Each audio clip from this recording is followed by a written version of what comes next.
Well, if you did join a pop group, Des, you get nowhere unless you got yourself into the charts. And that's the cue for a question from one of our viewers who's in the audience tonight, 10-year-old Andrew Kaufman. Hello there, Andrew. Hello, Jenny. Hi.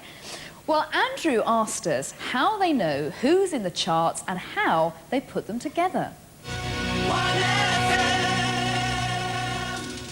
Here's another new entry from the movie... It's Radio 1, it's Sunday, and Bruno Brooks is revealing the new Top 40. I get excited about it all. I am excited about it all. This is the chart. I mean, what we're seeing here is being seen for the very first time.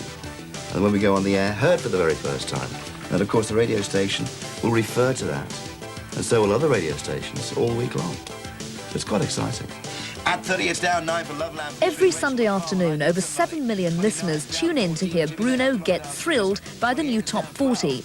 But how does he know what's up, what's down, what's in and what's out? Well, the official singles chart is compiled and published by CIN, the Chart Information Network. It's owned by the BPI, which is the Professional Association of the Record Companies, and it has an exclusive arrangement with the British Association of Record Dealers, which means that we get data from all their members' shops. The Top 40 is actually part of a larger chart which covers the top 75 selling singles and is one of 50 charts produced by CIN every week. Whatever your musical taste, rhythm and blues, dance, rock, country, there's a specialist chart. And then in addition to that, we can provide charts for specialist radio stations. So we do the Classic FM chart, for example, we do a country chart, and we do the Virgin 1215 chart, which is slightly different from the main official UK chart. The charts aren't only of interest to the fans, they also help the music industry keep tabs on general trends out there in the sales jungle. All of the multiple retailers wish to know how their market share is performing or how they're doing each week, and information is supplied to the retailers along that nature.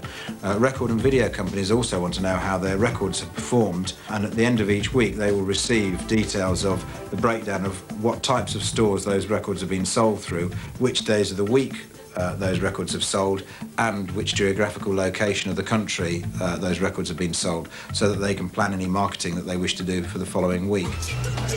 The British music industry generates hundreds of millions of pounds a year in sales of CDs, albums and cassettes. It needs constant feeding. That's where new releases come in. But how are sales of new records turned into chart figures? Well, take, for example, Hoochie Booty, the latest single by British group Ultimate Chaos. Out there in the shops, copies of their single are displayed with this week's other new releases in 4 formats: vinyl, cassette and 2 types of CD. Meanwhile, at the offices of Polygram Records in Hammersmith, a press and promotions team is rolling into action. Exposure is the name of the game. Without radio airplay and television appearances, Hoochie Booty is unlikely to make much impact on this week's chart. Can I leave it with you and maybe give you a call again tomorrow? Right, OK. Did you get all the press cuttings? Did you get the package that I sent you and the video and, you know, all about them being on tour with Take That last year? And The record company's hard sell is beginning to work. The single is on the move. At over 1,800 stores around the UK, each individual sale of this and every other record is recorded. How? Well, at the larger retail chains, the information is collected by EPOS, or electronic point-of-sale machines. One swipe of the barcode stores sales information for the till and the charts. Next stop is the office of Millward Brown, a Warwick-based market research company. This is where the number crunching begins. But how do sales of Hoochie Booty get recognised among 1 million other record sales every week? Well, meet Eric and Ernie, the 2 computers which do the job. These guys work the late shift. They compile the charts every night. Ernie automatically phones the shops to pick up the information before passing it on to Eric, who sorts it out. But not all the stores have the high-tech tills of the major chains. The majority of independent stores do not have sophisticated computer systems tracking their sales. So in those stores we have placed just under 1,000 Epson PX4 terminals. This is a small device that is capable of reading barcodes or accepting catalogue numbers, or storing those numbers until we telephone the store overnight and have the relevant information downloaded onto our systems. Back at Millwood Brown, a team of researchers double-check to make sure the incoming information on their screens matches up with what's actually printed on the record covers.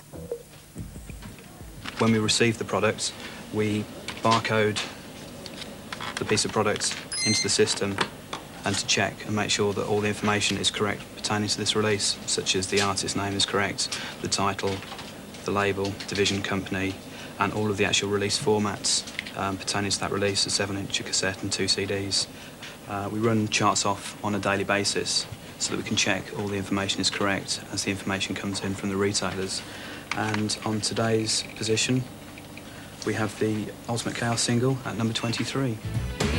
23, not bad for a midweek position, but getting on the right TV shows could rocket the lads into the top 20. To have your artist on top of the pops on a Thursday night is a wonderful thing because you see sales shoot up on a Friday morning. Television exposure literally gets to millions of people, and it's a wonderful thing to have Top of the Pops or Alive and Kicking, because you know that if your record is going to be a hit, something like that will make the public react. But will the inspired Top of the Pops viewers be enough to push Ultimate Chaos to the top of the heap? There's only one way to find out. At 20, there's a new entry for Barry White, Practice What You Preach. 19 is down 5. At lunchtime every Sunday, the final Top 40 countdown is faxed down the hotline to the chart show office at Radio 1. It's down 9 for Loveland featuring Rachel McFarlane, I Need Somebody. 29 down 14. The chart show producer, Ivor Etienne, is the first to get the news. Colleen Anderson, Let It Last. And while Bruno gets to grips with the rundown, Ivor calculates the running time for the week's show.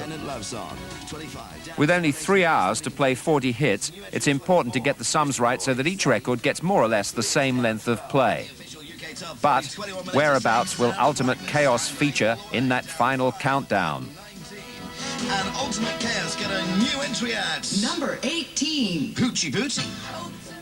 And that's how they do it. Ultimate Chaos at 18, but looking for the magic top slot, thanks to our purchasing power and Eric and Ernie's night shift. UK Top 40.